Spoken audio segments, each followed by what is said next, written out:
Hello, welcome to Staffs TV. My name's Naina and I'm here at the National Enterprise Challenge here in London. Today we'll be meeting groups of students from years 7 to 10 who'll be pitching their business ideas to a group of judges. Should we go meet the contenders? Let's go. So where have you come from today? We've come from Northampton. King Edward's in Stafford. King Charles School in Kidderminster. The Graduate Academy of Stoke-on-Trent. Sydenham Campion School. Benton Park. And where's that? It's over in Leeds, Yorkshire. Yes. What year are you? 7 and 8. These are all Year 9 pupils. We're Key Stage 4, but the Year people 10. behind us are Key Stage 3. Yeah. What's this poster? It's a pretty impressive poster. Who's all this?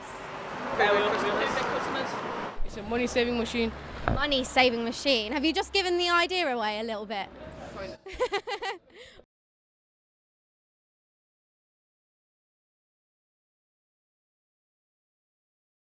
And how are you feeling today? Are you excited? Are you nervous? Nervous. Mixed group of emotions. Mixed emotions. Yeah, excited and nervous at the same time. Yeah, really scared. Really scared? Well, I'm sure you'll do great. Are you excited for today? Yeah, What are you looking forward to the most? the Lord Sugar bit. What are you looking forward to the most? Winning, that's a good attitude. Everyone said Lord Sugar and this guy said the dinner. Well, good luck. I'm sure you guys have got a fabulous idea to share with us. We'll see you inside.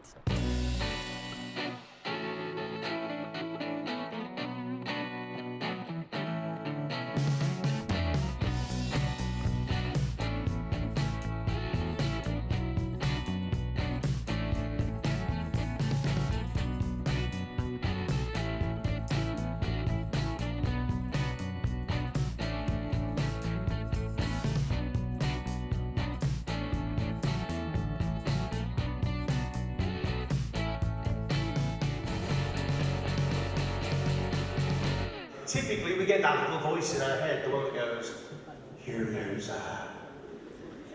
You can't do that. You're not good enough to do that. You're not clever enough to do that." And sadly, when I was your age, when I was 15, 16, I believed that little negative voice, and I believed other people who told me, "Dave, you're not good enough to do that." And I go, "Okay." Just by being in this room, you are better than 97% of the student population of Great Britain. The reason I say that, give yourselves a round of applause. The reason I say that is because 97% of the population, they behave like cows. 3% of the population, they behave like rhinos. Let me explain. 97% of the population behave like cows. They surround themselves with the same people just like them so they don't stand out.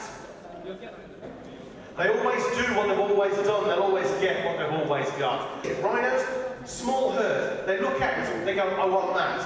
And ladies and gentlemen, if a rhino sees something he wants, what does he do? Get it, charge. Ladies and gentlemen, you are 3%ers, every single one of you. You are rhinos. You can go rhino even on a cow day. But you need to learn a technique. Now, this technique I'm going to show you was taught to me by 4 times world kickboxing champion. His name is Cash Gill. And he said, "David, as I step into the ring, I anchor a positive state of mind." I said, "Anchor? What does that mean?" He said, "David, I change myself mentally, emotionally, and physically." What I'm going to do is I'm going to teach you the technique, but you have got to do it as well. Can I ask you please to stand? Every single one of you, stand. Use it.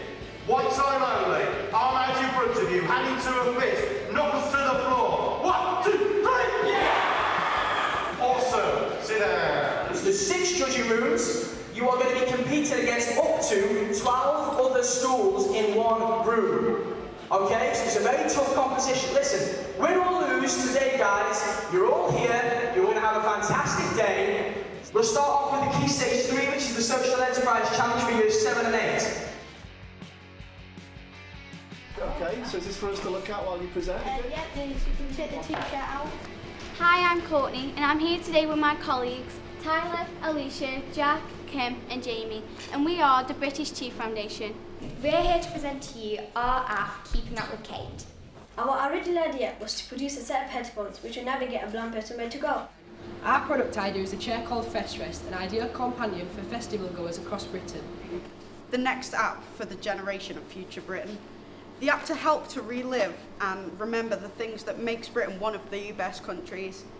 Being British, it's so underrated. We often don't celebrate this culture when really we have so much to appreciate. Where has the glamour gone? The British invasion seems to have been put on hold for a second. Why? This is where Brits comes in. Brits is our restaurant. It's a restaurant that celebrates the national culture of Britain through the universal culture of food.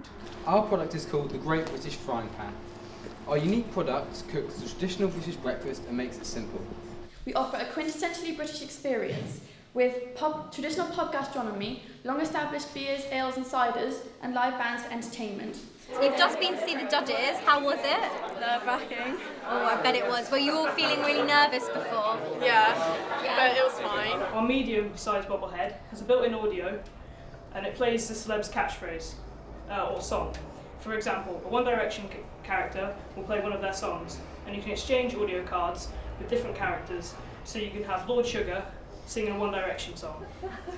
#UTravel is a public transport app. You can plan a journey, you can find out the cost of your journey, and you can avoid any transport locations you don't like. Halfboard is fast, affordable and affordable. It's called halfboard due to the fact that it folds in half and is half of its size. Adventure, the educational adventure game, promotes Britain's quirky culture, customs and humdinger history. Just look at all of us. We are not necessarily from a traditionally British background. We represent the culturally diverse Britain.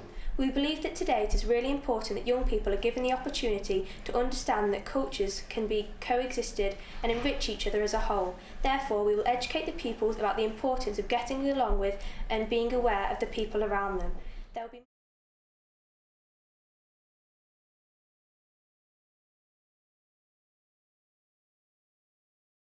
Well, Brit Tops is a new, innovative design idea. An app that allows you to try on clothes by simply typing in your measurements and a picture of yourself. Preferably 4 if you want the 360 option. Our product is iBritain. It's a map-based app. It shows you how far away you are from your points of interest. It could be a historic landmarks and it will show the history behind it, or even your favourite stores and the sales and discounts going on so you'll never miss out. British Fixer is an exciting new gaming app. In it, you dodge rubble and climb famous landmarks to fix them.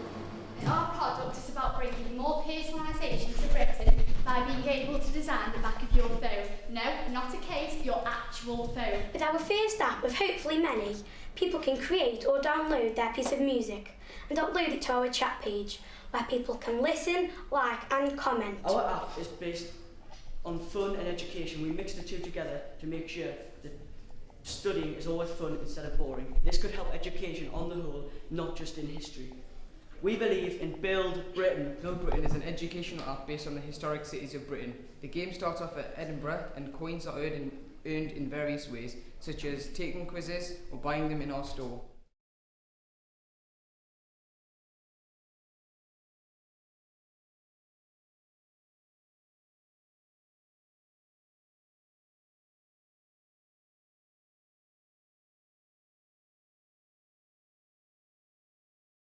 This is our bottle.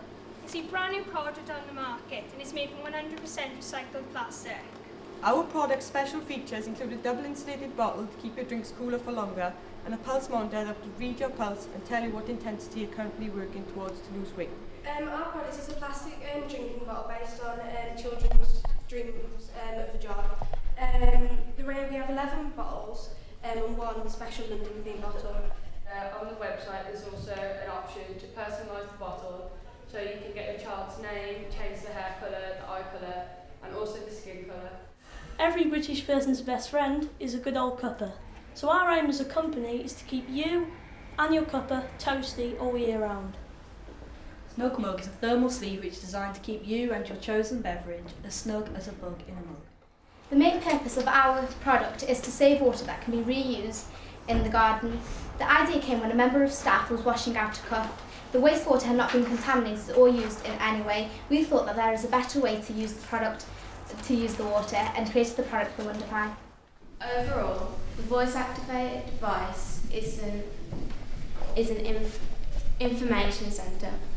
Through smart technology, it utilises microphones and speakers to give the user reminders and to take the pulse and blood pressure of the user.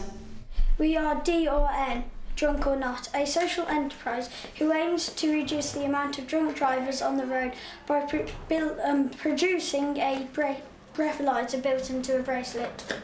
So our company's objective is to produce helmets that are safe, fashionable and affordable. This way, all of our generation can safely revel in Britain's most rapidly growing sport. We're going to have a fitting and modification service available here. At our website, we're going to have a service similar to Nike ID, where you'll be able to personalise your helmet, like changing the colour, pattern, shape. We feel this needs to be slick and smooth, as youngsters have usually shop online. So we're going to have a dispatch and demand service, so therefore you'll receive your helmet as soon as possible. Hey Jill, listen to this. Oh, that's good, that. Come here, Harry. You're going to listen to it. Come on. This is Harry. Harry is hearing impaired. He is unable to listen to music like his friends. Try our new product. It's a wireless hearing aid and earphones in one. Yeah, good. Thanks to Zero DBS, Harry is now able to listen to music equally and be like all the rest of his peers. Okay, and what's this you've got here? Well, it looks very interesting. We have a very special brand. We have phone cases for iPhone 4s, and we have business cards, and we also have key rings. It must have taken a long time. How long have you been working on it? As Joe said, we've been working on it for 4 days. Just 4 days, we've not had nothing before? No, they came to our school a bit late after all the papers had been signed, and we had 4 days, but I think we've done as well as the groups. I thought you meant just 4 days to prep your speech, not do everything. That's amazing. 4 days to do the speech, these, everything. Come on. Oh, man, can I go? Well, you squared it. Yeah. Come on, guys, let's go and play some real football. But we are playing football. You know it's not the same thing. Let's go and kick a real ball. You know, some kids in Africa don't even have the luxury of having a ball. So why don't you take the advantage of it? Meanwhile, in Africa, I wish I could become like my idols and play football. Kids all over the world get to play with real balls, but all I have is a spot. I wish one day I'll be able to. we are called football, and we will be giving kids in Africa and the poorest countries in the world such an opportunity. Good morning and welcome to MTV today. I'm Jay Moores and I'm here with Harry Styles. So how's it all going? Well, it's going good. Oh, Harry, so modest. Oh my God! It's Harry Styles! His name's Brooke. Hi, girl. I have the same phone as you. So I got mine personalised with you, Grace. You Grace, personalisation at its best. You ain't got you, Grace? You crazy! Can I have a photo?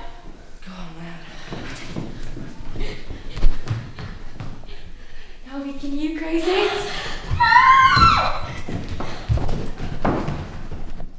LSK is what you need. Buy it now with guarantees. Unzip your kit and you will see just how great LSK can be. Hand in hand with Britain's best friend, snug as a bug in a mug. Comfy, cozy, warm and snuggly, the perfect mug for me. And remember, keep calm and stay dry with British Wheelchair Supplies. Saving Switch is the way to go. Make sure prices go low, low, low. Saving Switch is so, so great. Nothing that you can hate. Saving Switch is new in town. Make sure bills go down, down, down. Saving Switch is the way to go. Make sure prices go low, low, low. Thank you. Saving Switch. Lock it, push it, save it. Saving Switch. Adventure. Inspiration, travel through the generations. Celebrate our diverse nation. Adventure. Adventure. Game will make your world enriched. Learn about our heritage. Explore with Ed a world of what ifs. Adventure. Adventure. Adventure. Confidence is key, and when you're presenting to someone you just have to be confident and basically tell yourself that you know what you're talking about, and then they'll believe that you know what you're talking about. Youth for Youth is who we are. Youth for Youth is raising the bar. Healthy eating is the name of the game. Educating youth is why we came. To tell you all that knowledge is power. To share with you in this our hour that healthy eating is the name of the game. And to you, Lord Sugar, we're glad you came. Youth for Youth is who we are. Youth for Youth is who we are. Youth for Youth, Youth for Youth, Youth for Youth is who we are. You're right, fams. Man's got a fresh oyster card in it. Hello friends, I haven't acquired an Oyster card. Shall we travel using it? Oh, it doesn't work in my area, but we can use it for my area and then we could go with my card in my area. How about that? Friend, it doesn't work in my area. Shall we use my card instead? How about you try BTN? With this new service you can travel all over Great Britain. Stir mix with sticks. Fun, whole nation hydration. OMG, Jessie J skin is so flawless. I wonder what product she uses. They're probably dead expensive. No, look, it says there. Best of British. Oh, my mum brought me those the other day. Where can we get them? And if your local beauty stores like Boots, Superdrug, even Avon. We should totally go there tomorrow. Yeah, we should totally show them. So excited. It means going up early, but it's so worth it for such beautiful skin. They're actually reasonably priced as well. Let's get it! Britfest is for when you just can't wait. Oh, I'm gonna miss it. For conflict. Britney Spears, One Direction. Oh! For when you just can't see. I wish I could get a better view. Britfest is a simple, easy to use device that will allow you to watch festivals live on stream. Look how easy this is. Oh my god, it's so easy, yeah. Philip, come and look at this. What is it, dude? There's a new app called Keeping Up with Kate that allows the great British public to follow our Catherine wherever she goes and see exactly what she's wearing.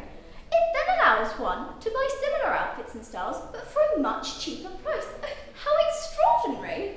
Interesting. I wonder if Wills have heard about this. Oh look, what about this one? No, I think the green is more my colour. Oh, how marvellous! Now I can look just like Kate. Oh, girl. We feel this app could go global. We feel it's not just a one-trick pony. We could do more with it. Yeah, definitely. And how are you guys feeling? Yeah, I'm feeling good about it. Yeah? Definitely, yeah. Well, good luck, and fingers crossed Keeping Up with Kate gets through.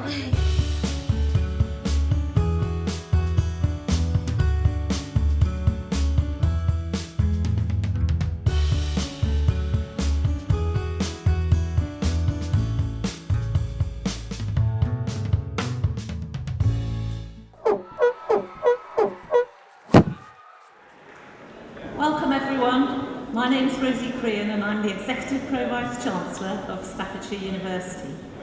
Staffordshire University is a leading university for enterprise and one of the main sponsors of today's celebration. More than ever, our country needs its young citizens to stand up and showcase their inherent creativity. And I commend everyone who's taken part in the challenge for your entrepreneurial spirit and for being such brilliant team players. Well done, everyone.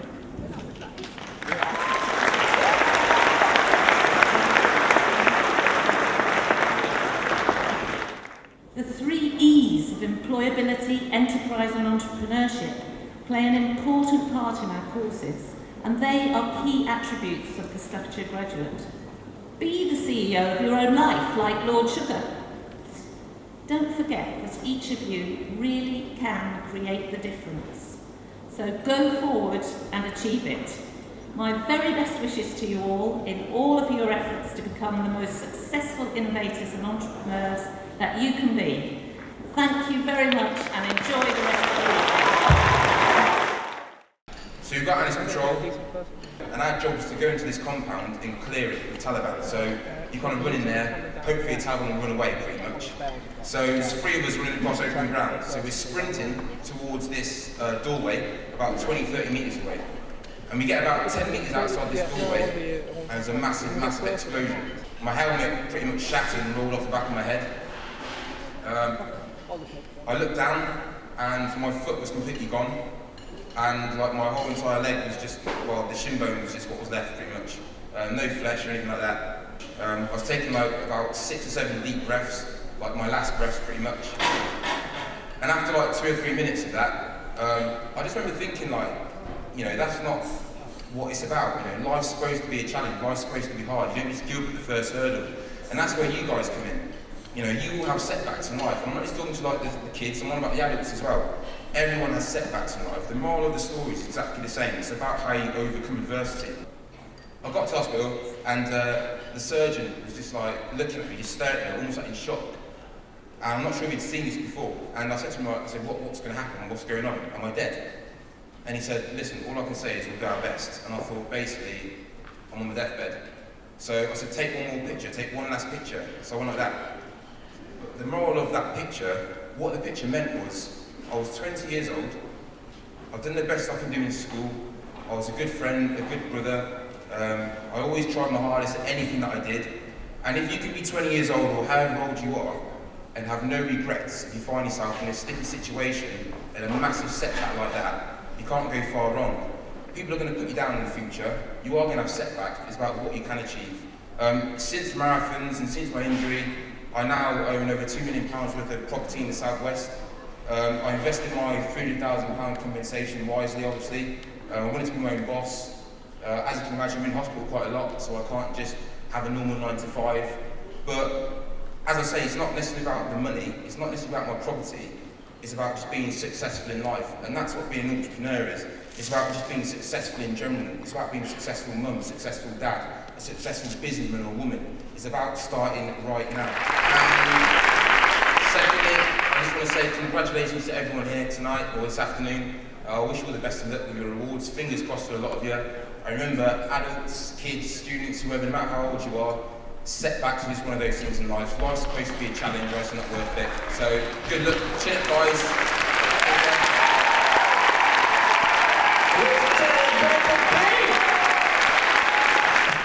We're going to go for the year 7 and 8 winners first.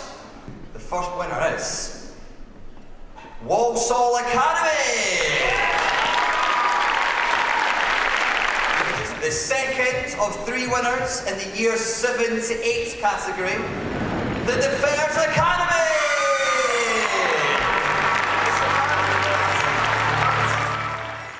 The final school going through to the big final here on this very stage is Sirius Academy.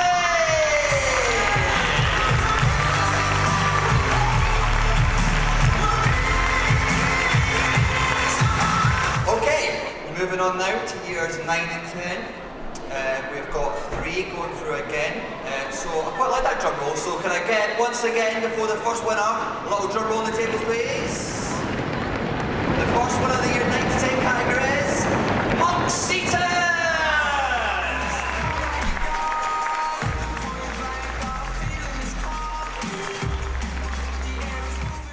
Next, in the year 9 to 10, the second of 3 people going through is Stroud Academy A! Stroud Academy A!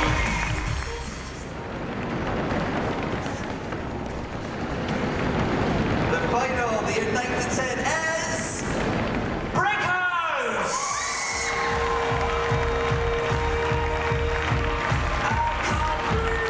Well done, Brickhouse!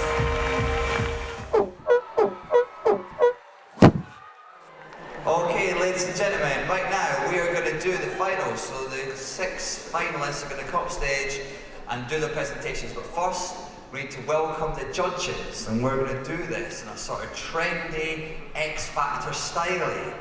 Okay, our first judge is the Chief Executive of the OCR. Please welcome Mark Daw, everybody!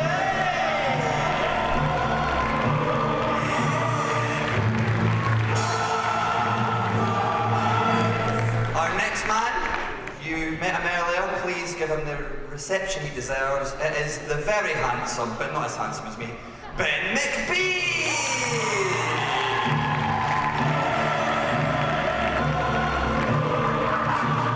Our next judge is an entrepreneur. You might recognise her from BBC's Apprentice. Please welcome the lovely Claire Young, everyone!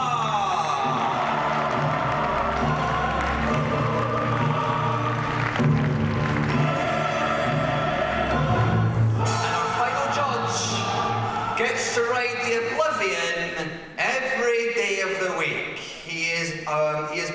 operations at Alton Towers. Please go crazy for Mark Kerrigan, everybody!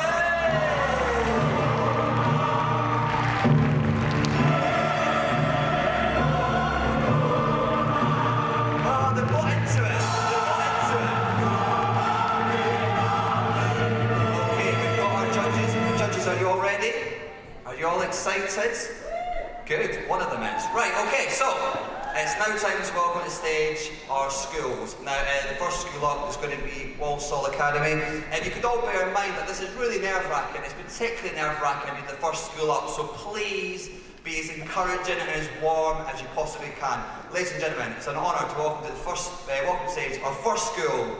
Please give it up for Walsall Academy!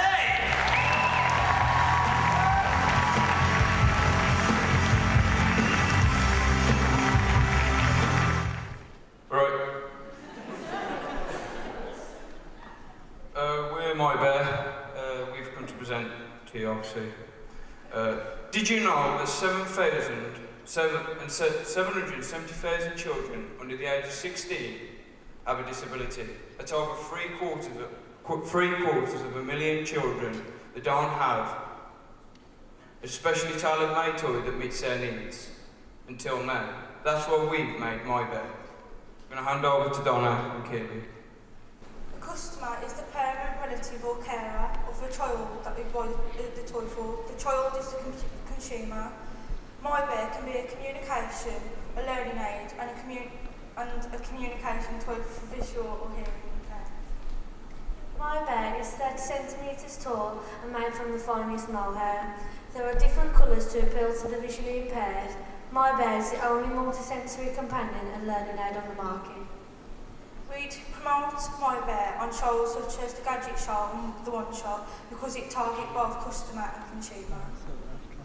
What is important for our launch is to get everyone to know our product, so we decided to do a flash mob because it's free and effective. A flash mob is some people doing a mass performance in a public place. This will be effective because it will go on YouTube and other sites and go viral. We've already had ideas on how to develop our product. We would like a smart camera that would understand sign language that can respond to actions or visual messages. We'd like pleasant smells to the mohair so it'd be a fully sensory toy. I'm going to hand over to Dylan. The information for the prices was found on a bear making website and mapping. The auditive bear is more expensive because there are more specialist components. The visual bear is less expensive because there are less specialist components. We chose the prices so we could get a decent profit. The cost is also high because of the quality of our bears. We will be looking to rent a small business property. The highest cost of the product will be the wages for the My Bear because they will be handmade. Where will we be based? We would like to be based in the Walsall-Wolverhampton area, preferably by the M6, next to a railway line so that we have easy access for importing our goods. Where do customers look for our product?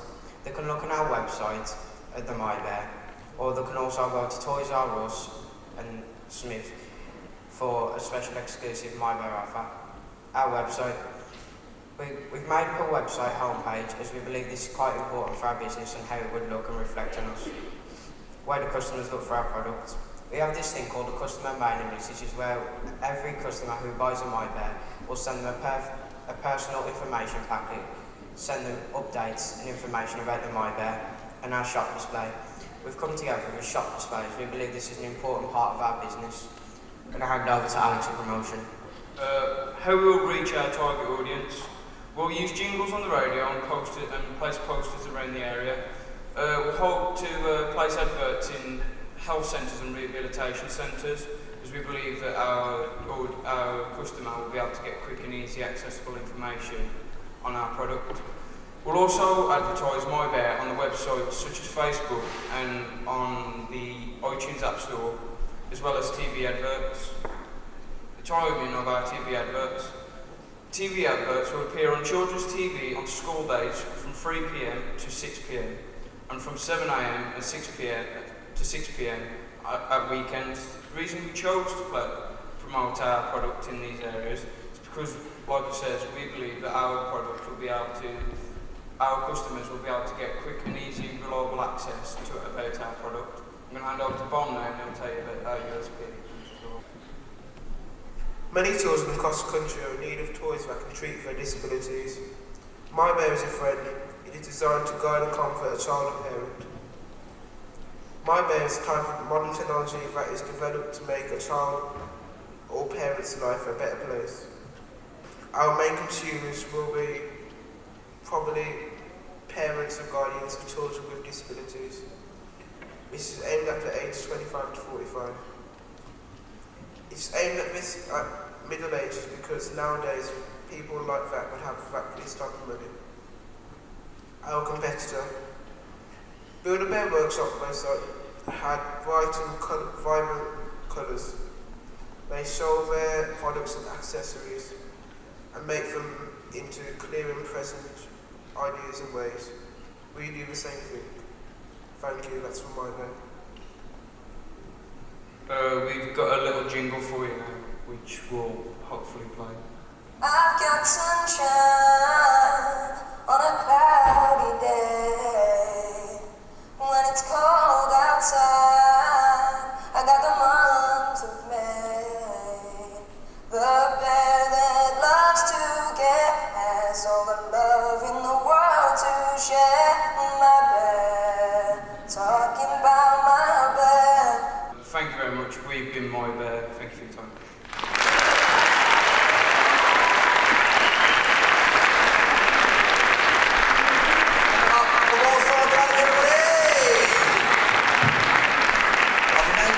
Are we doing 2 minutes for questions? We're not going to ask questions, we want to give you some feedback. Firstly, I want you to be really proud of yourselves, to be first on stage and to look out the 600 people who you've just presented to. Everyone give them a big round of applause for being first.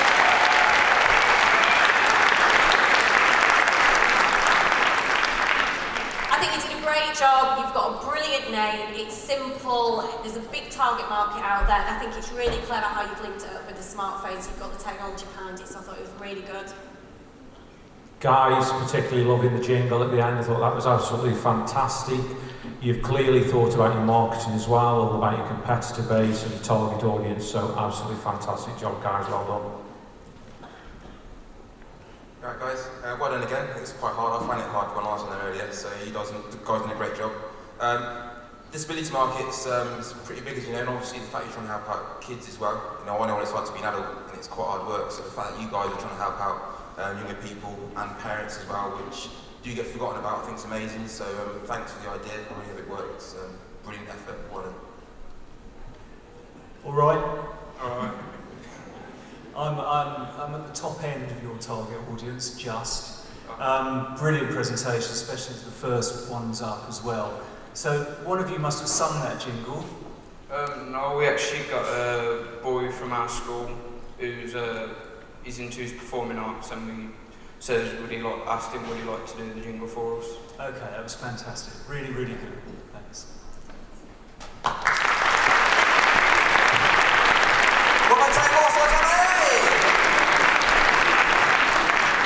And please welcome to stage the wonderful lads from Monk Seaton, everybody!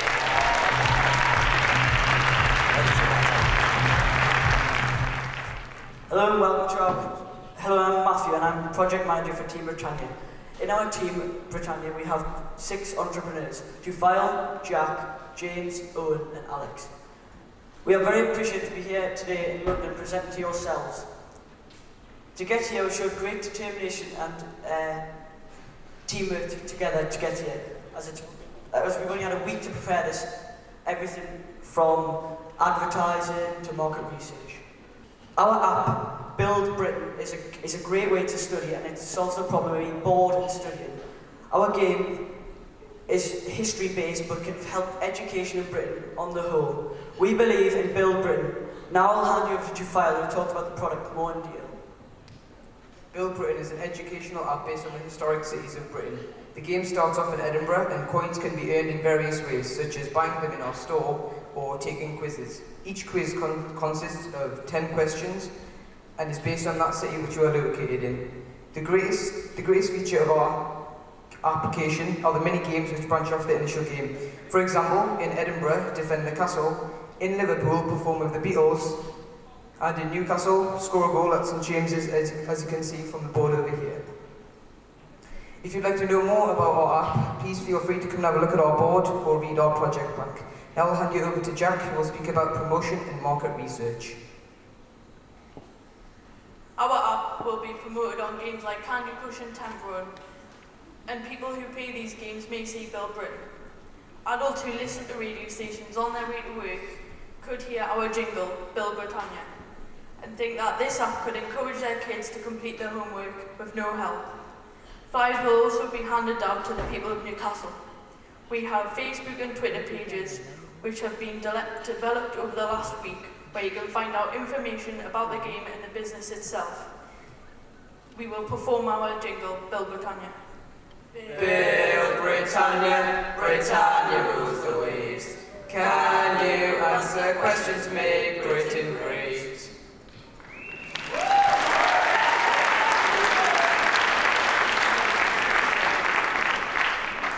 Now on to market research. We surveyed all of year 10 in our school, and 87.5% people said they would either recommend it to a friend or family member or download the app itself. I will hand you over to James, who's talking about unique sound. Hello. Our first unique selling point of our product is that it is directed at all age groups and both genders. There are many games for for people with different abilities, therefore everyone can play as it suits anyone. Another USP of our product is that it is based on history, which can help kids with their studies and could even intrigue them into picking history as a GCSE option. You have tons and tons of fun, so you're not there sitting bored brainless learning facts.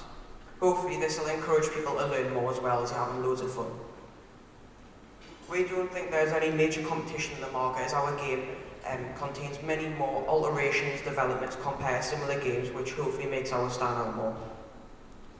As Matthew and I are history students, we love the idea of creating a historical game application because it'll help us and fellow history students to learn and revise for coursework and exams in the upcoming year. I'll pass you over to Owen now, who is discussing place. In terms of market research in place, we have found that we will be setting our product in the Inverness office in Scotland. Our reasoning for this is it'll be cheaper creating our app in the north than operating it in the south of the country. The 10 cities included in our app are Newcastle, Cardiff, Liverpool, Manchester, London and many, many more. We have chosen these cities because they have well-known landmarks that people from around the world can recognise. We will be selling our product on Apple and Android devices and also Google Play for only 99p. I'll now hand you over to Alex, who will talk about our perfect customer. The great thing about our app is that it has mass appeal. We have chosen 4 very different perfect customers who have been brought together by our game. George likes to play games and beat his friends at high school, but also learn education at the same time, which is what our app provides. Miss Jones is a proud parent and her kids are in school. She likes to help them when doing their homework, but wants them to be more independent. Mr. Birch teaches PE, history and geography. He thinks the app is fantastic and will really benefit his students. Jenny struggles at history but thinks the app will really help our GCSE academic grades. These are our perfect customers because they are not only interested in online gaming, they also want to improve their academic score and challenge their friends. I'll now pass you back to Raphael, who will do finance. In regards to the financial department of Build Britain, the cost price to create our epic app is £81.36. This is both producing the app and introducing it onto both the Google Play Store and the Apple App Store. The trade price of our app is 99p. I think that this price is both affordable and a bargain for the wonderful game which mixes education and fun together. We created a profit table showing the cost, revenue and profit based on different sale levels. Also a break-even chart which we found out that we need to sell 84 products to start making a profit. Now I'll hand you over to Matthew, who will talk about why we should win. Why we should win. We should win because we want to share our entrepreneurial ideas and skills with Lord Sugar. We believe by succeeding in this, we could build our future and education and help us through further life in business. Build Britain mixes education and fun, which will help education across the whole of Britain and can improve education and make it more fun. We believe in Build Britain and Team Britannia. We're determined entrepreneurs and we believe that Build Britain could be a success in the market today. Thank you for giving us this wonderful opportunity to be here today, and thanks to the National Enterprise Challenge for letting us be in this competition to start with, and thanks for everyone listening today.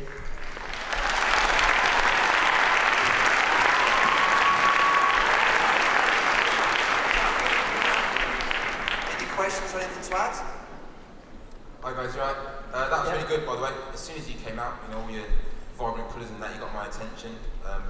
Obviously, it's great that everyone wants and needs to learn, and by the looks of things with technology, you know, it looks like it's going to be on phones and iPads and all that, so getting an app out there to get kids and adults interested, I think that's a pretty damn good idea, so why don't we come up with that? Nice one. Thank you. Once again, a really confident presentation. If you've only got to sell 84 to make a profit, I'll start tomorrow. Sounds like a really good idea. And all brainless learning, I hope all schools isn't like that for you. Anyway, I'm sure the Secretary of State for Education, Michael Gove, will be proud of you, bringing computing and history together in one product. Well done.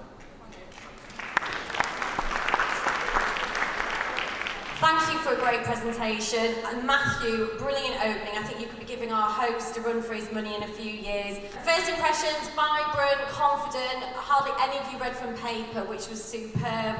I think it came across very clearly that you worked well as a team and that you flowed the presentation. It was really nice to watch. And for me, I love history, so it's a pleasure to see you've brought it alive. And I think you said it a couple of times, if learning is fun, you want to do more of it. So give yourselves a pat on the back. I thought it was great. Yeah, certainly as part of the group that I work for, which is Merlin Entertainment's group, bringing history alive is really, really important to us. So, you know, this really delivers on that, guys. And, you know, delivering education through fun. You've thought about your profit margins as well, you know, because you have to be a commercial business. So an absolutely fantastic job, guys. Well done. You should be really proud of yourselves. Thank you for all the comments, and we'll take it all on board. This guy knows what he's doing. Everyone, give it up for Muncie. Welcome, the Defence Academy, everyone!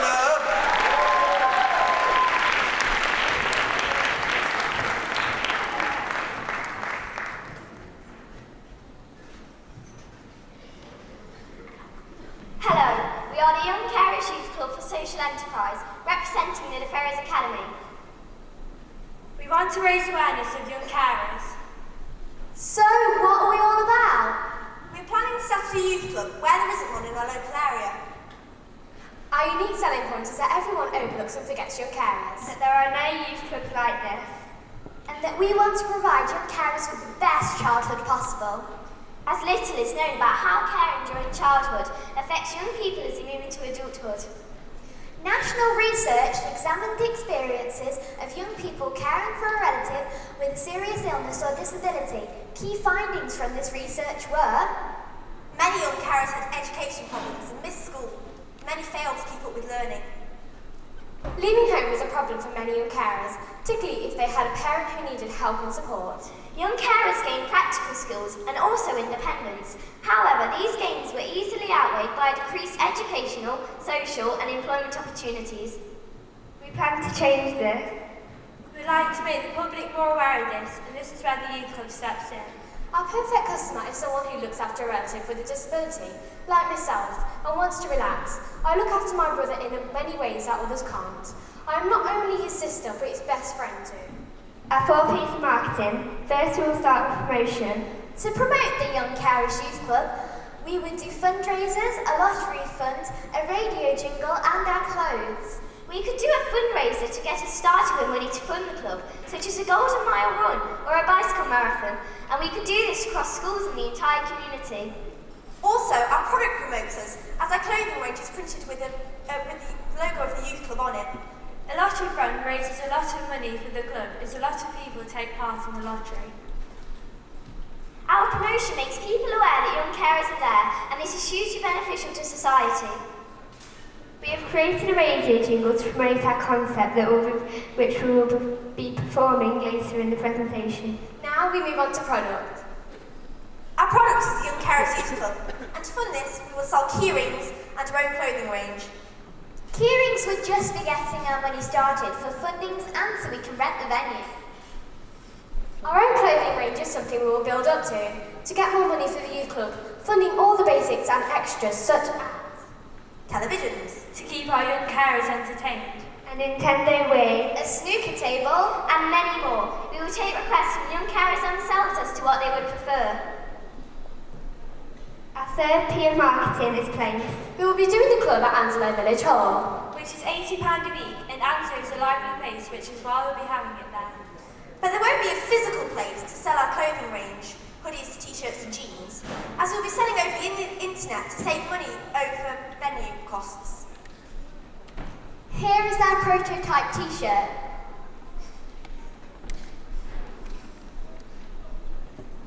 Our last P of marketing is price. With the funds we would raise from selling the items, we would buy equipment, and we could also ask local companies for small donations. So we can get funding from the Prince's Trust as they lend money to young businesses, as well as Live Unlimited, who give up to £5,000 to social entrepreneurs, such as ourselves. The entry to get into the youth club is £1. With all the costings adding up, with the t-shirts, jeans, the hoodies and the key rings, it all adds up to £1,496. However, our total profit would be £1,584. I believe we deserve to win because we are very hard-working and dedicated, believing in fairness. We care about young carers and want to make something unique and supporting for them. We are focused businesswomen who like to make equality a reality. We want to make public aware of young carers, and the youth club will do this. We will now present our radio jingle.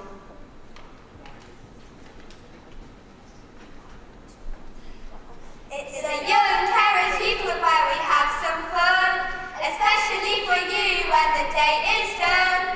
We try to make you feel like you're number one. Go to Young Carers Youth Club and live well with you.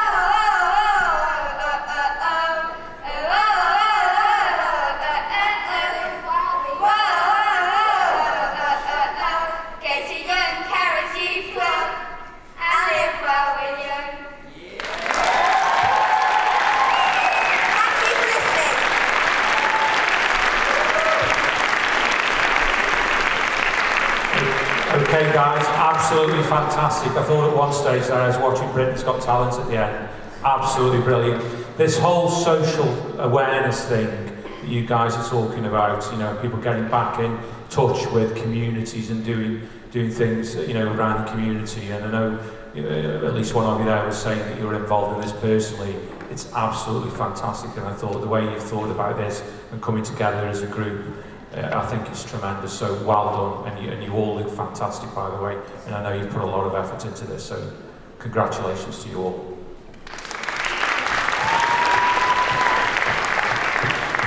As a female entrepreneur, and I work with lots of men, as we can see here, it's brilliant to see young, dynamic, vibrant, fellow businesswomen, so great presentation, and I really like the market which you focused on, because I think often people do forget about carers and they do such an important job that, you know, they work hard, they need to play hard, and great jingle at the end, very memorable, so thank you. Please go for the first ceremony. Well done, girls. Please. Thank you. And wild, go crazy. Welcome, Stroud Academy. Yeah.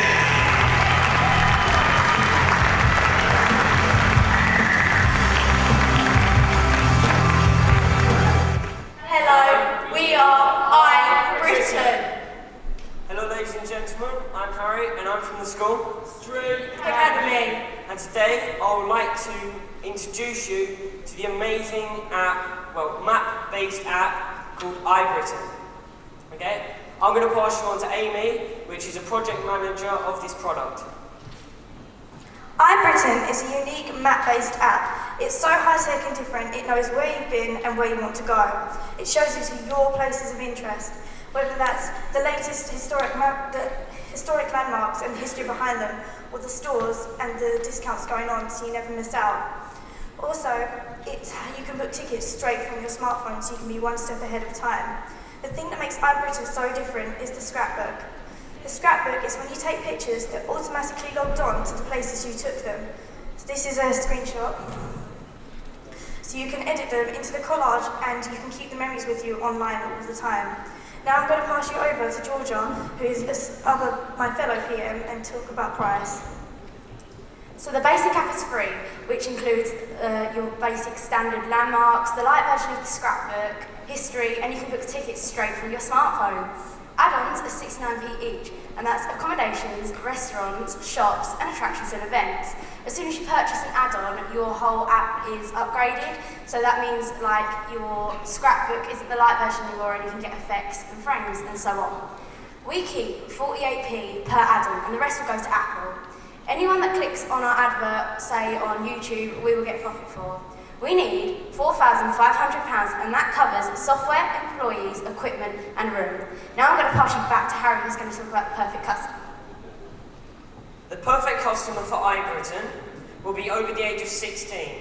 The reason we chose the 16 plus is because people over the age of 16 would mostly have more freedom to do with their lives.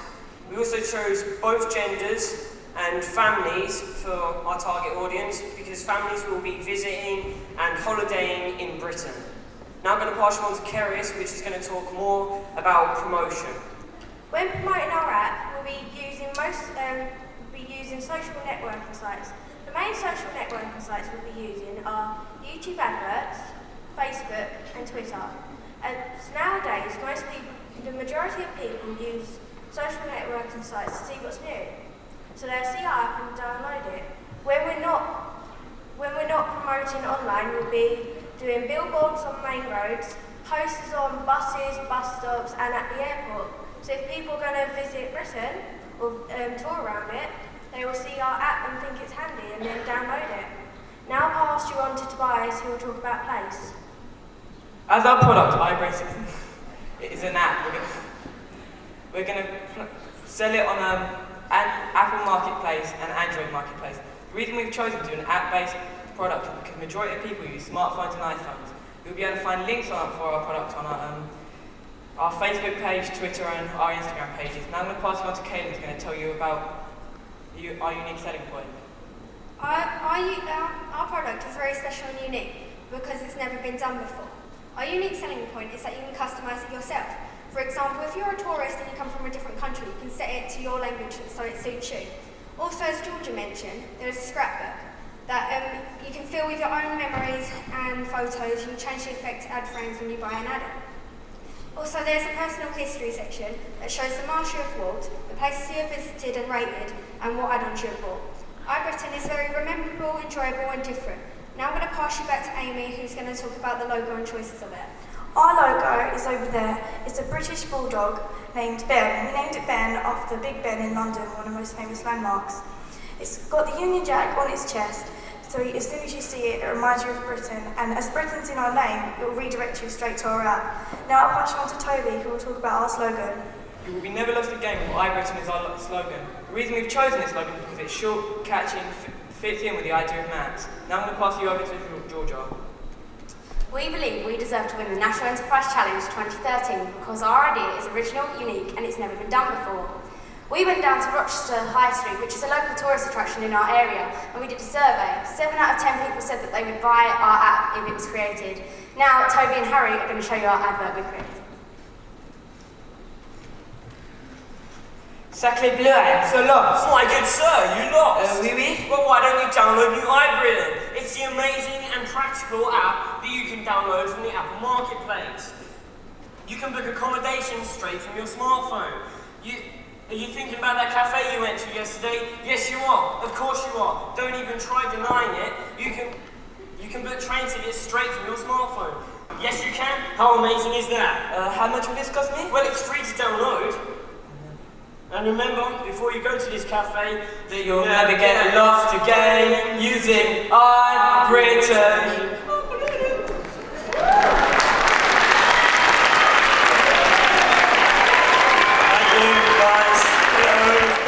That was a really good performance at the end there, made me chuckle. But yeah, the moral of that story, yeah, it's right. I think that really worked. You know, we get a lot of tourists here. Everyone, you know, from this country or another country has some kind of iPhone or whatever. So, especially because it's a free app to download, and if you go to somewhere nice you're not from here, you do want to go back again. So, I think it's an amazing idea, and technology is the way forward, so I think that's the route to go. So, well done, guys. Thank you. Yeah, another positive, confident presentation, absolutely amazing. Love the scrapbook idea, I think it's a really good idea. Yours, real USP there. If there's one thing I won't forget from this day, it's the jingles and the adverts. Brilliant, well done. Well done, guys. Please take the stage. Give it up for Struan Academy. Yeah! Ladies and gentlemen, please go wild and crazy for Sirius Academy!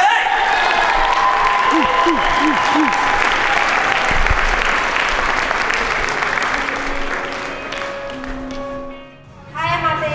I'm Mia. I'm Marianne. I'm Harry. I'm Joe. And we are Tech is Smart. 0 dBs. Being able to hear what isn't said. Okay, so our product is basically a hearing aid with an installed Bluetooth chip. This allows transmission between your hearing aid and your mobile phone. You can transmit the beams which allow it to play into the actual hearing aid, which is obviously something good.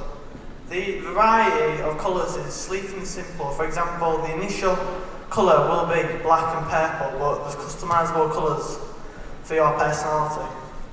The reason behind this is that at our school there's many children that are hearing impaired, but we've got a friend called Macaulay, and he doesn't get the opportunity to listen to music or even go to events for some reason or because he's hearing impaired.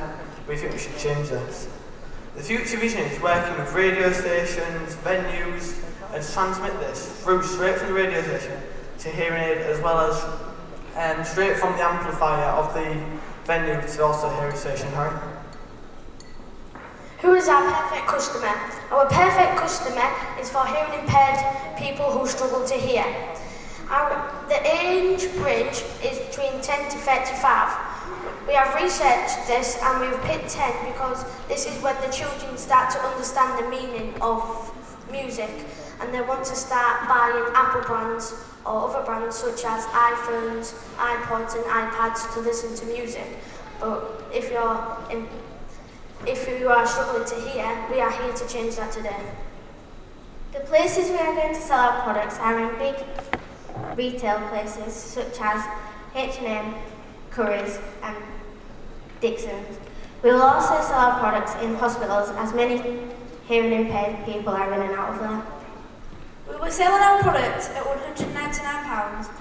The production cost of our products will be around 40 to 60, meaning we will get about £120 worth in profit. Whilst researching, we found that wireless headphones and wireless hearing aids cost around £500 to £3,000, meaning our product comes quite cheap. The promotion. We'll be promoting on social network sites such as Facebook, Twitter and YouTube. We have chosen these 3 websites because they are the top 3 websites most viewed on the internet, with over 1 billion viewers viewing in each day. On our website we'll have photos of our product and our contact details such as numbers, emails and postcodes and addresses. We'll be looking to do festivals for the hearing impaired people. We'll be doing one to a person to test out our product, and we would also like to do our own silent discos for the hearing impaired because they have never had the chance to listen to music, and we are here today to try and change that. Okay, the unique selling point of our product is one of a kind. There's no such thing as this place being designed or even anywhere on the planet at this moment in time. The market research shows us pledges. It shows across the world that people want this product. They want to be able to listen to music if they're hearing impaired. They want the opportunity to be able to do it, so we want to make this possible. And we're going to make it in a range of colours. There's going to be, like I've already said, the typical black and purple, but somebody might want it in green and yellow, which therefore you can actually get it. Abby? The people who benefit are people who are hearing impaired, and they can be used at concerts, venues, and eventually they will have Bluetooth options. And 12% of our profits will go to charities like the BDA, British Deaf Association. Thank you, that is our presentation, and we'd like to do our performance now. Hey Joe, listen to this. Oh, well, it's good that. Hey, do you want to come over here and listen? Come on. This is Harry. Harry is hearing impaired. He is unable to listen to the music like his friends. Here, Harry, why don't you try a new product? It's a wireless hearing aid and earphone in one. Look, you can turn on here now, pressing the Bluetooth. Press that. Thanks to Zero DBS, Harry is now able to listen to music normally and feel equal with his friends.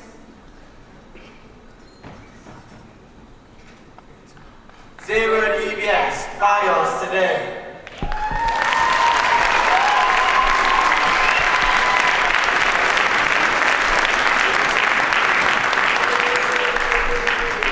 Guys, another absolutely fantastic presentation. I think the things that came through to me there, this whole unique selling point, and when you're producing something and marketing, it's having a unique selling point is really, really important.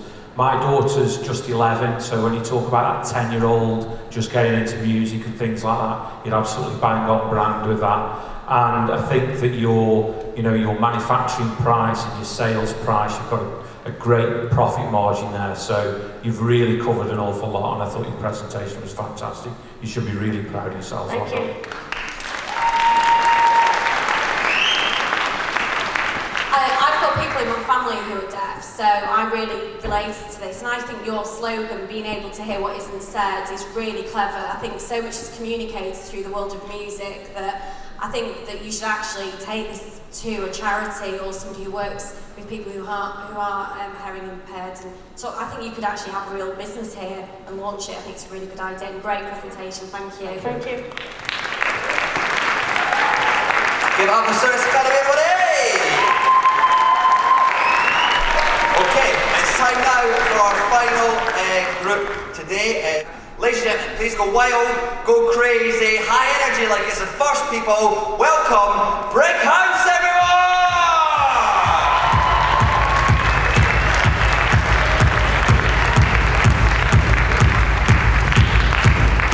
Welcome to our presentation of Festrest, a new and original British design. Our product idea is a chair called Festrest, an ideal companion for festival goers across Britain. Festivals are typically held in the summer, however the weather in this country rarely reaches over 18 degrees. This is where Festrest comes into its own. When you are sat watching your favourite acts and the rain comes down, do you stay in the wet weather, miserable, or do you go back to your tent in disappointment? The Festrest incorporates warmth and comfort for music lovers at festivals. It also keeps you dry in the typically wet British weather. Our USP is that the Festrest is a 4-in-1 foldable chair, lounger, bed and bench with a solar heating system. The waterproof outer layer provides you with that extra protection. The Festrest provides you with a bed for sleeping. Simply lower down the top of the chair and it becomes a bed. Attach a zip-on sleeping bag that comes in a choice of 3 designs: traditional Britain, eco Britain and vintage Britain. Finally, the last great design is the bench to create those unforgettable memories with friends at festivals. Added extras to the Festrest are the hood that attaches to the top of the chair, the headrest to complement your Festrest, the drinks holder to make sure you enjoy the festival to the full, and a zip-up bag which can be held as a rucksack or shoulder bag, whichever the customer prefers to use. Our target market is mainly 16 to 40-year-old festival goers who want to watch their favourite bands in comfort. Festrest is targeted at men and women who enjoy camping and outdoor living and would therefore be interested in purchasing a space-saving gadget which can be used in a number of different ways. The Festrest is targeted at students at school, college and university, but also young people who work part-time or full-time. Our Festrest is targeted at people who are on a middle to high income or parents who can afford to purchase a luxury item for their son or daughter. We think we can sell Festrest at a very competitive price. We will sell it to leading retailers and large brands such as Tesco's and Asda for £80. At the recommended retail price is £86.99. Our profit would be £16.99 per chair, which is a profit margin of 18.5%. Psychologically, customers will think it is a lot less than £87 and therefore be more inclined to buy it. Because the recommended retail price is £86.99, the retailer's profit will be £6, which is a profit margin of 8.5%. We are hoping that affluent parents will be more than happy to purchase a Festrest for their son or daughter. Our Festrest will be manufactured in Leeds. This is because it's a central location in the UK and has good motorway links around it. Also, it's much cheaper than if it was in London. We'll distribute our chairs to Go Outdoors, Amazon and major supermarkets. Go Outdoors is the fastest growing outdoor retail store with over 28 stores and plan to open many more. Doing this, our product will be visible to our customer. Amazon has 8 regional distributional centres across the UK, which are all easy to access from Leeds. Amazon gives the customer the convenience of buying our product in their own home. Festress will be promoted in a variety of ways to meet our target audience. First will be TV and radio advertising. Our 30-second TV advert will be on channels like MTV and Viva to make sure we reach our target audience of music lovers and festival goers. Our radio advert will be on stations that organise music festivals like Capital's Summertime Ball. Social networking will play an important role in our promotion. Festress will have its own Facebook and Twitter pages. Our main goal here will be to get Festress trending. We'll also have links to main festival websites here. We will be using direct mail by working with ticket companies and music festival organisers to send leaflets promoting the Festress when you receive your festival tickets. This ensures we reach our target audience. We're considering sending out limited free samples to high-profile British celebrities who may be willing to promote the Festress, such as well-known festival goers like Sir Bradley Wiggins, Kate Moss and One Direction. Villainous Victor. Daisy Dancer.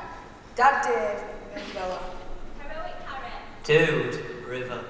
Once upon a time at a British festival. You look so cool on your Festress, son. Thanks, Dad. I'll not be having this tacky chair in my vicinity. My festival chair, what am I going to do? Come and sit on my Festress with me. Ooh, thank you. Has it got different designs? It has 3. Ooh, vintage. Is it good for the environment? It's recycled and the solar panels on the back. But where's it made? Britain. And it's family friendly, right, Dad? That's right, son. Festress. Festress deserves to win because it's unique, well designed and meets the demand in the British market. It has a great unique selling point and a very competitive price for such a luxury product. This is why Festress deserves to win. Thank you for listening to our presentation. I think that's a very good idea. You know, the festivals are obviously rammed with people, so you know if it did take off, we'd sell hundreds of thousands, literally, Glastonbury each of the week. I think as well it'd be quite good, maybe to use them in the forces as well. They'd probably be quite interested because no one likes sleeping on the floor, whether you're military or civilian. And you know it packs away quite nice. It looks quite robust as well. So you know if it does take off, which I'm sure it will, you know I definitely think the force will be genuinely interested. So that's a really good idea. Well done, guys.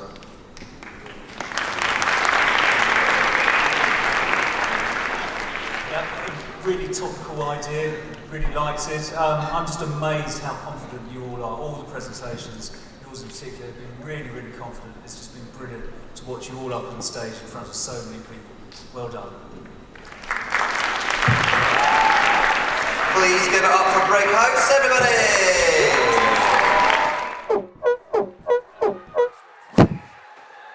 Ladies and gentlemen, it is time now for the Q&A section of the evening. Normally during these things I give our guest of honour a large introduction. I really don't think this man needs one. Please be standing and welcome the marvellous Lord Alan Sugar, everybody.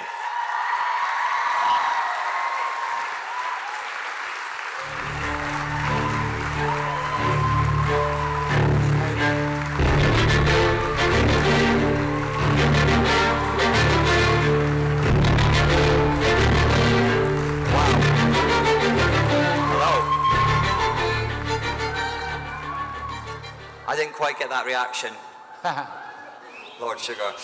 First of all, thank you so much for coming down. Really appreciate it. Obviously, this is a National Enterprise Challenge for the youth of today. So I guess the first logical place to start before we let the young people ask questions themselves is what age did you get into business and what made you realise that business was a path you wanted to take?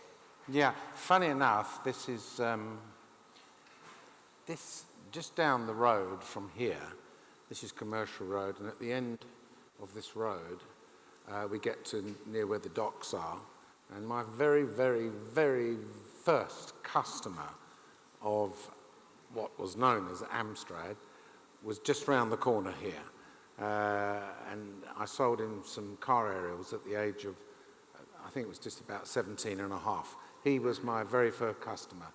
Not that it's going to make any difference to this lot here, but it was PW Thaxton and East India Dock Road. So it's just round the corner there. There you go. So to succeed in business, you have to have a fantastic memory. Yeah. Apparently, that's phenomenal. Well, you never forget your first customer, and that was the first trade customer. Yeah. How much did you get for the aerials? Well, those aerials at the time were, I don't know, £1 or something like that. But I started working for an electrical company selling electrical goods, and I ended up selling for them and delivering stuff for them, getting paid, and in the end I decided I was going to do it for myself. So I set out one morning one Monday morning and bought 1967, I think it was, a minivan, a second-hand minivan, for £50, which was quite a lot of money in those days. And £8 was spent on insurance, which was still a lot of money in those days, third-party fire and theft. And the other £42 of the £100 investment, I went to a place called, just off the Tottenham Court Road, and bought these car aerials, and from there drove back to some of the existing customers that I knew from my old people, Mr. Thaxton being the first one. Lovely, from around these ends. Yeah, and he gave me an order. So that was it. So that's how I started. And from then on, it just sold more and more stuff, buying and selling, and eventually became a manufacturer 5 or 6 years later, and I suppose the rest is a bit history. Yeah? History and present as well, I guess you could say. When you were first building up your business empire, I suppose anyone that's self-employed or creating their own entity, whether it be in the arts or in business, you must have had a point where you just looked back and thought, wow, I've made this. Have you ever had a moment, and you must have millions in your career, but maybe one for our audience today, as a young guy starting out in business, and you just looked and thought, I can't believe I've achieved this. Did you? Well, I think the first thing is to ask the question as to why did I want to go into business, why I didn't want to just get a job somewhere. Yeah. And I think it's because I wanted to be self-sufficient. In other words, look after myself. Yeah. And I think that had a lot to do with the background, where I came from, where I lived in the council flats, which were, I would say, 5 or 6 miles down the road from here, maybe a little bit more, 6 or 7 miles down the road from here in Hackney. Yep. And saw families struggle and people struggle, and I said, well, I'm not going to do that, so I'm going to do it myself. Yeah. So to answer your question, there are stages in your life when you decide you've arrived, if you understand what I mean. Exactly. And one of those stages was that back in 1967, 68, whenever, around about that time, to earn clear £20 per week was the equivalent of swimming the Channel and climbing Mount Everest. I mean, it was a massive amount of pay. Yeah. It was £1,000 a year. I know it sounds ridiculous now, but to put things in perspective for some of the youngsters here, a gallon of petrol in those days, or let's call it, I'll call it a gallon at the moment, and we'll do the maths in a second. But a gallon of petrol in those days was the equivalent of 13p. So that gives you, which would mean the equivalent of something like 3p per litre. Be like 0.5p for an Xbox or something, wouldn't it? Like yeah. that. Well, it would be, yeah. So that gives you a kind of perspective of what £20 meant.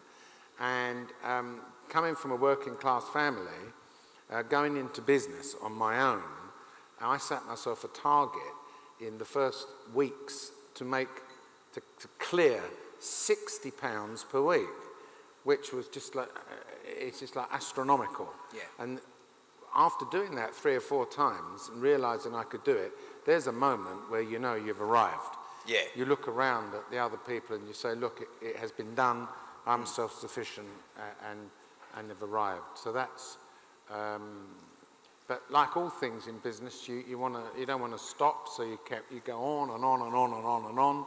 You set your targets higher, 1980, I floated that company on the London stock market. Again, not too far down the road from here, but a different bunch of people, of course. It generated a market value for the company of £8 million. Wow. That's in 1980. And they gave me a cheque for selling 25% of that company to the public for £2 million. And so there's another kind of milestone of, I think I've arrived now. Yeah. You know? And that was in 1980. If I made £2 million, I'd be pretty happy with myself. And in 1985, that company was valued on the stock market at £1.4 billion. Wow. Right, so you've gone from 1968 to 1985. So there's the kind of milestones of arrival, really. Wicked. Well, now you've got a sort of idea of your background and your idea in business, I guess you'll be wanting to take some questions from our young business people. So I'm guessing we have loads of people with questions. We'll go down this side. Has anyone on this side of the room got a question for us? What school are you from? Bless William Howard. Okay, and what's your question for Lord Sugar? My question for Lord Sugar is, Ben McBean earlier was talking about how every single person in their lives has setbacks. My question for you is, which is your biggest setback and how did you retaliate to that? Wow, that's a good question. Yeah, in business there's lots of setbacks, you know, the setback that would be completely disastrous is one that wipes you out completely, and where you really are wiped out completely. You just get over it, you know, and you have to take a realistic view. So it's like, I suppose it's like climbing a mountain, if you like, and then getting 3/4 of the way up and then suddenly slipping all the way down. And then you just have to get up and start again. I mean, in the computer industry, there was a disastrous period for me around about the 1990s or something, where we brought out a range of computers, and just to make a long story short, they didn't work. And we'd made hundreds of thousands of them in production, and one of them's over there now. And they didn't work. And that was, you know, it's a bit like, that was the sole product that the company sold, and if you haven't got a new range of products that don't work, that is pretty disastrous. And, you know, it was a difficult time, and we have to pull out of it. So you just have to, you know, be realistic and not give up, because the bottom line is that there's more positive things than setbacks, and in business it is a case of positive and setbacks. And I don't wish to sound big-headed or anything like that, but I'll take every single person in this audience here and put them all together and tell you right now that all of you, in the whole of your lifetime, your cumulative earnings in the whole of your lifetime, that in 1 year I lost that amount of money in one simple year. And you come back from it, you know. So it's, and I remember being on, I remember once, nothing to do, not my fault, but there's something called the stock market, which I'm sure you're aware of, and for reasons that have normally nothing to do with me or anybody else, they decide to crash every so often. And 1 minute your company is worth £1.5 billion, and you wake up one Monday morning and the Chancellor in Germany has got out of bed the wrong side, and he says something nasty to the President of the United States, and the whole stock market crashes, and within 40 minutes, that company worth 1.5 billion is now only worth 500 million. And it was funny enough, one night I was actually had to go on a television program with Terry Wogan. All right. Do you remember him? Yeah. Tell? Yeah. And it was that day there was the stock market crash, and his opening line to me was, "What's it like? You just lost £700 million today." Wow. Right. Well, of course, I hadn't lost anything because I never had it in the beginning. It was a paper fortune, but and that's how it is. You know, you just you have stock market crashes, and you lose and you gain. Do you think that your background, like growing up in Hackney and stuff, do you think that's given you a sort of drive that makes you more capable of overcoming things like that? I think it is, and I'm sorry to say that, you know, that there are very few young people with the ethos that we had then. I think the nearest person I've come to having that kind of ethos is the winner of last year's junior apprentice. She came from a very tough kind of background, and she's a real grafter, you know, she really is. And because she understands that if she doesn't provide things for herself, she's going to get nothing. Exactly. Yeah, and Ashley's, you know, there's very few young people like that. That maybe I'm being a bit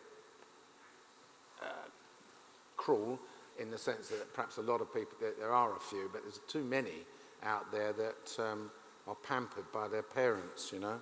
Yeah. And there's an expectation of possessions that they will get, their iPhones, their Nike trainers, whatever there is, there's Xboxes or Y boxes, whatever they're called.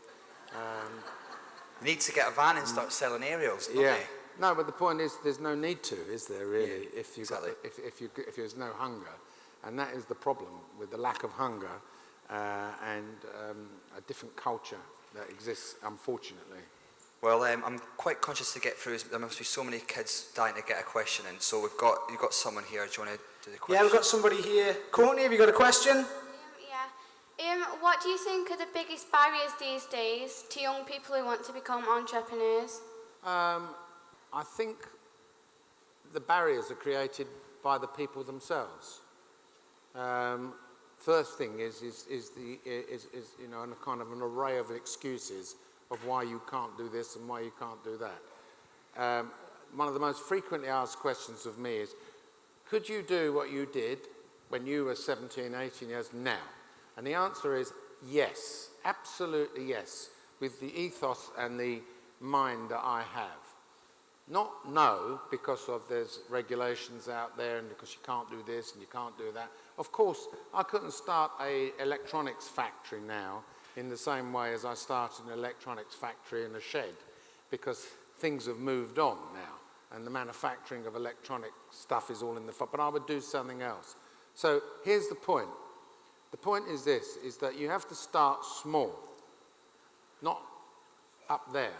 And I'm afraid to say there are too many young people who aspire to Mr. Zuckerberg or to Mr. Bill Gates, who wish to start up there and think there's this fast track and it's going to happen to them. And that is a 1 trillion to 1 chance that it's ever going to happen to you. So get that in your head, first of all, and you're halfway there. You're halfway there in understanding that these .com revolutions, Google, Facebooks, and all this type of stuff are 1 trillion to 1 chances of some young person coming from the school in Hackney or Liverpool or Nottingham or whatever, it's going to happen to you. I'm not saying it won't, but you've got to understand and be realistic that it's not. And so the obstacles are, get out all those things out of your head and be realistic and do something that you enjoy doing, whatever that is. Whether it's window cleaning to make some money and having a window cleaning business, or car cleaning to make some money because you like cars, then you do that. But having aspiration, I mean, some people, you know, ask me sometimes, 16, 17-year-old person jumps out of bed on a Monday morning and says, I want to start an airline. I mean, this is totally unrealistic because they are looking up to Richard Branson, who did do it, and to Mr. Pollis or EasyJet, different backgrounds and different people. It doesn't work that way. So no obstacles. You've got to have a product, an idea, a service that you want to do, and you've got to, don't expect any handouts from banks, or unless you've got a rich uncle, and you need to start it with some of your own money, like I did, and you'd be surprised how careful and cautious you are and you have to be very determined. There's no obstacles whatsoever. There you go. We're going to get anyone else. Have we got someone already primed on the microphone? I've got someone here. Jack from Brighouse. Hello, Jack. What do you want to ask Lord Sugar? What is the best piece of business advice that you've ever been given? Yeah, it's a very good question, and I understand why you've asked it. And I don't think I've ever been. I think the best bit of advice I've been given didn't come as advice. It came more as criticism, really, and it follows on from. Don't expect the bank to bankroll you, because if you know, they're going to give you any money if there's nothing in it for them. You know, I think that's basically it. So I always used to keep track of my assets. You know, and that example I gave you the other day, I gave you just now about the £60 per week. It was a meticulous calculation on an ongoing basis every day as to how much I bought that glass for and how much I sold it for, and you take one away from t'other and realise that you've made X amount of money, but someone would say to me, but you've got a vehicle, you've got a car, you've got some petrol you've put into it, or you've got some maintenance, that car's going to break down one day. You've got to make some provisions for all that stuff. So that's the kind of very, very simple, basic advice. It was always the best advice. Very simple and basic advice.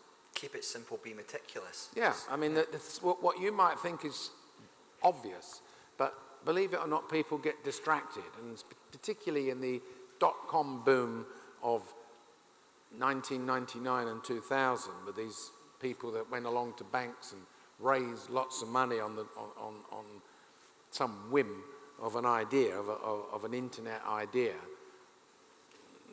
and they just never kept an eye on the balance sheet, and they went bust very quickly. Well, I mean, obviously, perfect example of that is like, we don't want to talk about the apprentice too much. Obviously, you're conscious on business because that's what these people are here for today. But every time I see someone getting pulled into the boardroom, there's always a simple detail that they've missed, and that's always the thing that you pick them up on, and that's always where, in my opinion, the hilarity begins. But yeah, it's always those small little things that go wrong. I mean, in commerce, there's no real rocket science, really. It's about the bottom line, the profits, and your costs and your overheads. There's no rocket science there. Okay, well, we've got time for a couple more questions before we start the awards, trying to keep it as brief as possible. We've got one down here. Okay, we've got Savannah from St. Peter's Collegiate. Ben McBean has inspired our questions too. He said earlier that it's about your ability, not your disability. What would you say is your best ability or attribute? I think focus, determination, concentration and hard work, not giving up. I think with that combination of those things, you can't go too far wrong. Wicked. Another one, we got someone... Yeah. Okay, wicked. Okay. All right, we've got a question. What's your name? Grace. Okay, Grace, what's your question for Lord Sugar? If you could create a dream business, and if you could create any dream business in the world, what would your reason for this business be and why? Well, I mean, I've spent 45 years in technology, and it's very, very difficult for you to understand this because you've been brought... I don't know how old you are, but you've been brought up with iPads and mobile phones and all this type of stuff. And when you go back all of those years, 45 years ago, getting back to the day I was selling those car aerials, these things, if I was to say that there would be these things available then, people would have locked me up and put me in the hospital around the corner. Because they thought I would be dreaming. And to watch that move in technology over the years, and I'm just wondering where we're going to go next, what we can do next. My dream business is really to have a next consumer electronic product that becomes another massive epidemic hit. Now, I have no idea what that is, but that would be something that would interest me. Okay, so we've got Jade from Wolstanton High School. Bruce Forsyth was criticised in the news recently for saying that under-16s shouldn't be put through the tough challenge of being judged for their talent. Does this apply to business? I think I understand what Bruce Forsyth was saying. I think he meant that television programme where very young children came on stage and were put under a tremendous amount of stress. I mean, that's a completely separate issue here. I believe that there's, you know, around the age of, I was always very enterprising from the age of 14 or 15, 16, always very enterprising, selling things, buying and selling things, that was in me. There was no pressure put on me to do that by anybody. In fact, if anything, there was, people would look back in awe of this young person doing it. So I think it's a completely different scenario there. There's one thing, being forced to be a sports person and forced to do something, or forced to sing, or forced to do something like that by peer pressure. And there's another thing of wanting to do it yourself and excel in business. And I think they're two different things. Do you think, having done, for example, the apprentice and younger apprentice, but just generally speaking, do you think there's different skill set and characteristics you need to be a young entrepreneur as opposed to a more experienced one? No, I think it's in you. It's built in you, and it starts to show.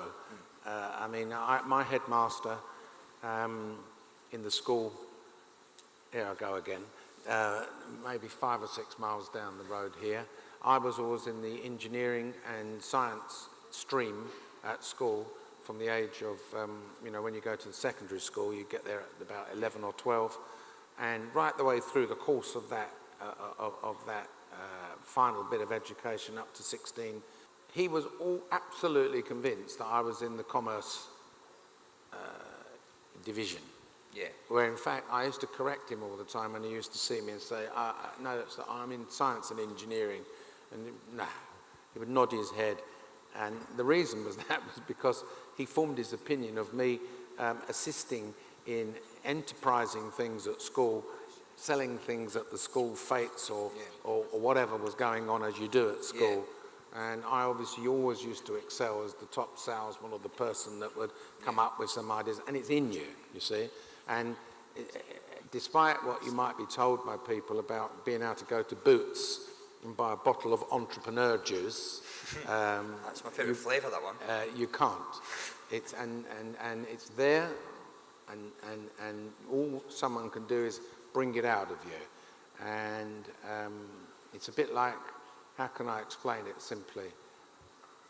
If you locked me in a room for a year with a piano teacher, I guess that I could play some music and knock out a song or two. You'd sell at the piano. Would I ever be a concert pianist? Never in a million trillion years. And that's because I don't have the talent for it. And it is the same thing. It is exactly the same thing. You can't teach entrepreneurial spirit. You've either got it or you haven't.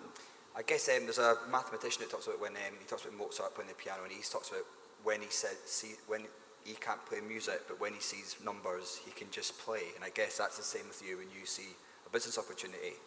Yeah, we see things clearer. I personally see things very, very clear, very black and white, very clear, very quickly. Others perhaps don't, and that's you know, part of being an entrepreneur, part of having entrepreneurial spirit. The development and the design and the trends of products came to me very, very, very easily. Hopefully a lot of our young entrepreneurs tonight will feel like they've got that same drive. So let's have another one. One more quickly before we go. Okay, Amy here from Heighton Arts. What's your question? As a leader, what would you do to become a better leader? Well, I suppose there's always ways of improving your leadership skills. I mean, mine have never been the most polite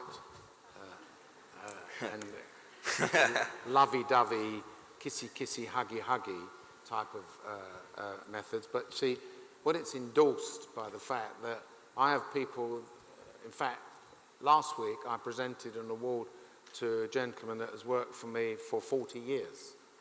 I've got people that work for me, average people that work for me 25, 15 years, and so I can't be that bad. And the reason is because you've got to be fair. Firm but fair. And I think most people appreciate a boss that's firm and fair and gives clear, specific direction. And most people, that's what they want. They want direction. They want to know what to do, and then they want to be told afterwards whether they did it right or they did it wrong. So I don't know how I would improve upon that. I don't think I personally ever would, because my method of dealing with things is to keep it very simple you know, set people there what they've got to do and let them get on with it. There you have it. No need for improvement, and I couldn't disagree. Ladies and gentlemen, big round of applause please for Lord Alan Sugar.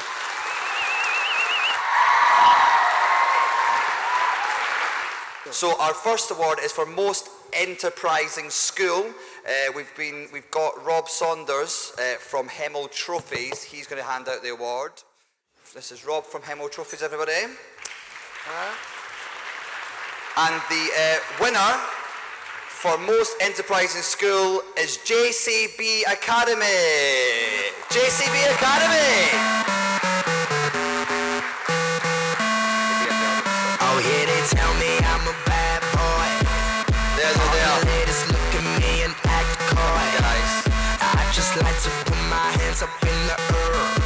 the first way they see the business is with speed. She's amazing.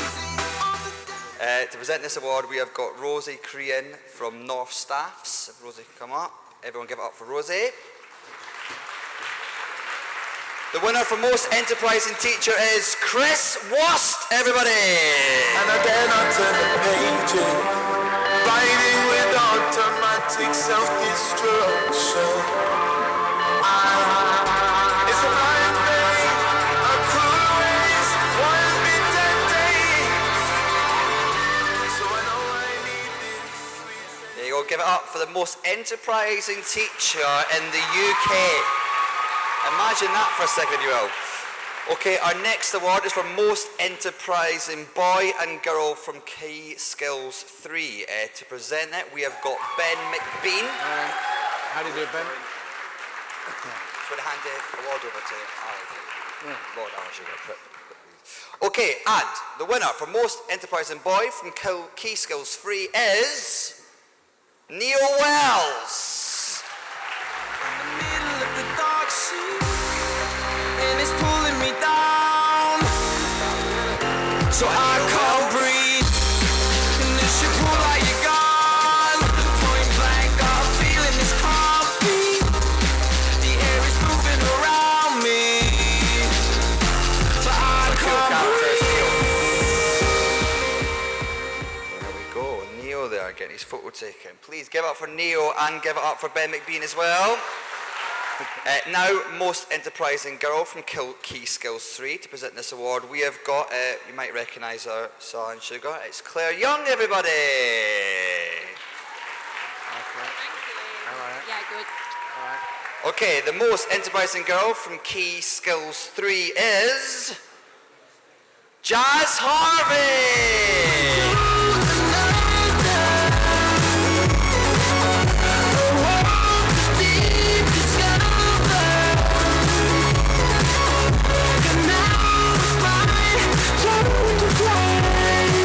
Please give it up for Jess Harvey and Claire Young. We now move on to most enterprising boy from Key Skills 4. To present this award, we have got Mark Kerrigan. Hello, Mark. Mark, Sir Alan. Okay, the most enterprising boy from Key Skills 4 is Tufiol Hanan.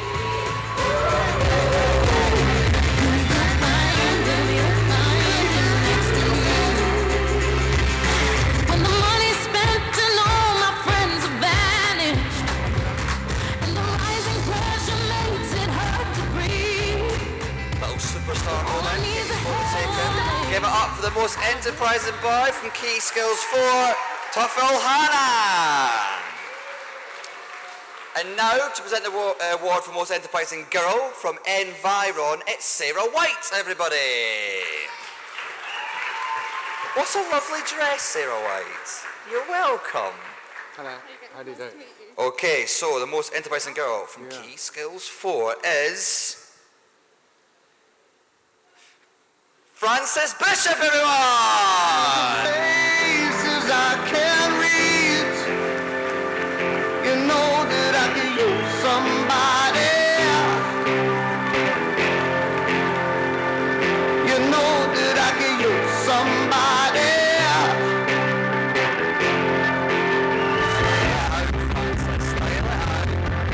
Give up for Frances Bishop and Sarah White from Environ!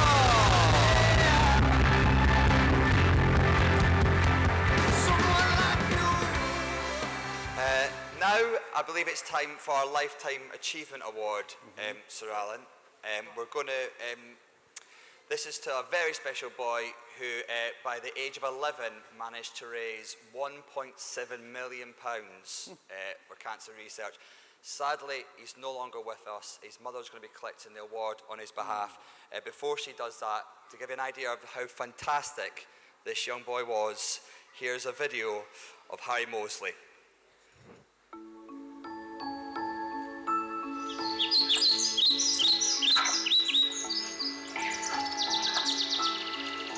I really hope you enjoy my presentation. It might be a bit wobbly because Mom's holding it. So, here we go. Hello, I'm Harry and this is my story. I am 11 years old. I live in Sheldon and go to Blakenhall Junior School. Harry was just a really confident, funny little boy. Your average 6-year-old at the time. Very mischievous, looked up to his brother, very close, and just a joy to be around like every 6-year-old is. In 2007, I found out that I had a brain tumour called a pilocytic in my hypothalamus. My mum explained to me that it was cancer. I just didn't know what to do. I decided that something needed to be done, so I decided to make bracelets. I thought it would just be around my family, but it got absolutely massive. I don't think he could ever get, what he was doing was so special, because to him it was just his little campaign and it was his baby. You've helped me raise £1,100 just by buying my bracelets, which is brilliant, trust me. Just let you know about health-wise, been still having my headaches, but let's just forget about that because I don't like tweeting it because I don't want you to feel sorry for me, because me on Twitter it's about me being positive, so that's gone, let's forget that.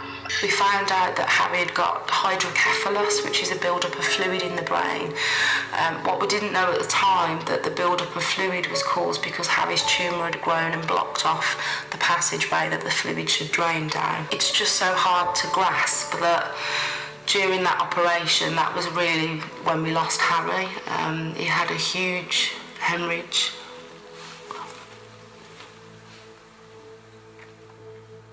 In his short life, Harry Moseley achieved a remarkable amount. Today, hundreds gathered at St Edburgers Church in Yardley to pay their respects. The most inspirational person that has helped me through my campaign has got to be my mum. She is absolutely fantastic. You couldn't ask for a better person in my life. Now we have become an established charity as Help Harry, Help Others. All of this will be going to obviously Harry's Help Harry headquarters. I really do hope you enjoyed my presentation, and I want to leave you with a massive mwah. Love you guys and enjoy your day. Bye!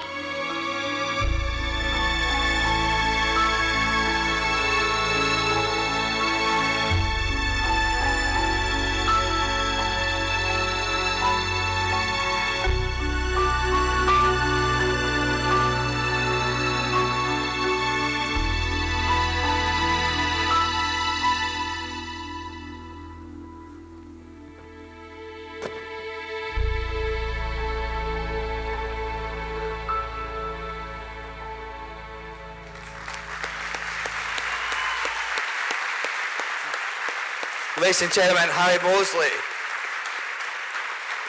And please welcome to the stage, be standing for one of the most proudest mums in the world, Georgina Mosley, everybody. Harry proved that regardless of your age, your wealth, your lifestyle and your well-being, you really can achieve anything at all if you're passionate enough about it.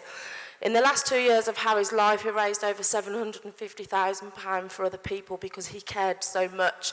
He didn't think I'm poorly, I'm only 9, I can't go and do a PowerPoint presentation in a school. He said, no, I'm Harry Mosley and I can make change. And all of you can do that. I'm immensely proud of Harry. You know, cancer robbed me of my son, but it can never take away the fact that I'm his proud mum and I always will be. So a huge thank you to everybody. Ladies and gentlemen, one more time, Georgina Mosley, everybody. And just quickly, we've actually got the National Enterprise. I've got a little award I'd like to present to you now. Here we go.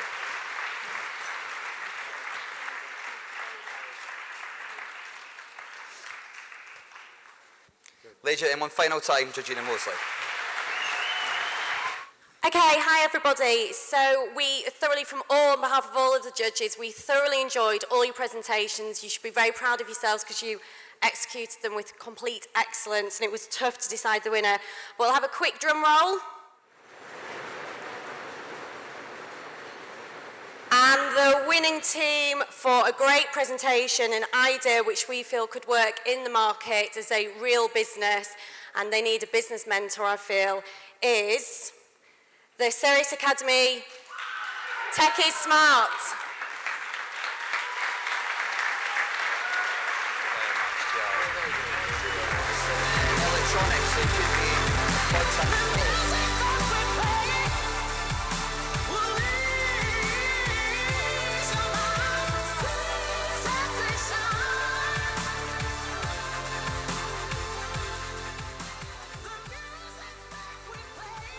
So ladies, one last time, Key Stage 3 overall winners, Sirius Academy!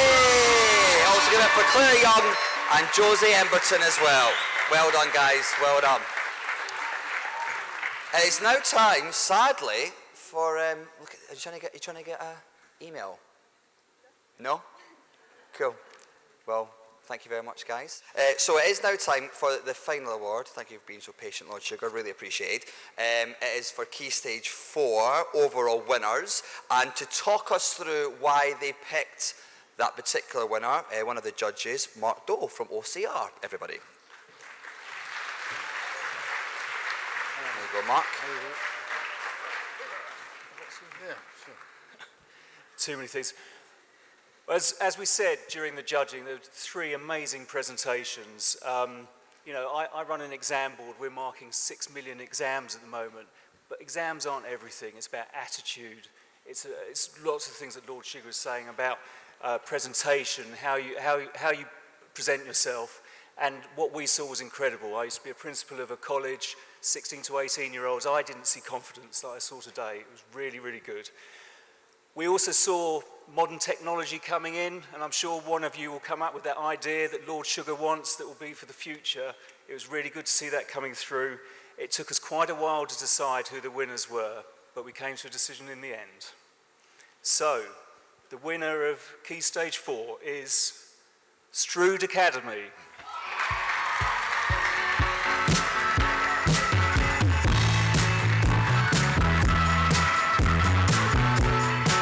Well done, Strood Academy!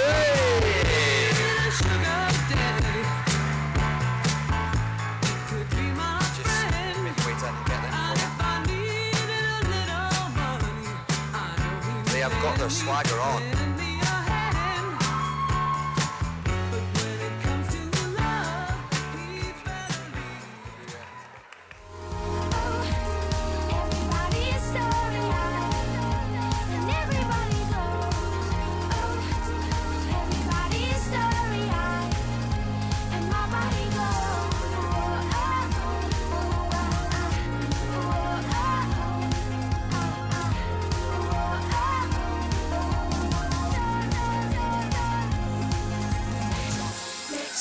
Small people down the front. Next thing we're touching. Is that everyone? It's time now for your guests of honour to join us in the last photo, so please show your appreciation. Lord Alan Sugar, one last time.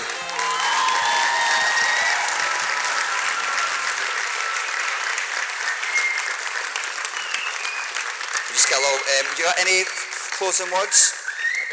Any closing words, Lord Sugar, before you? Not really.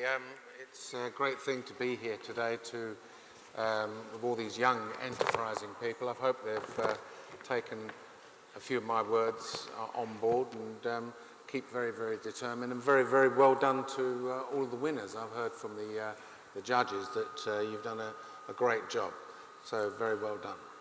Thank you very much. One last time, Lord Alan Sugar, everybody. Thank you very much for your time, so really, really appreciate it.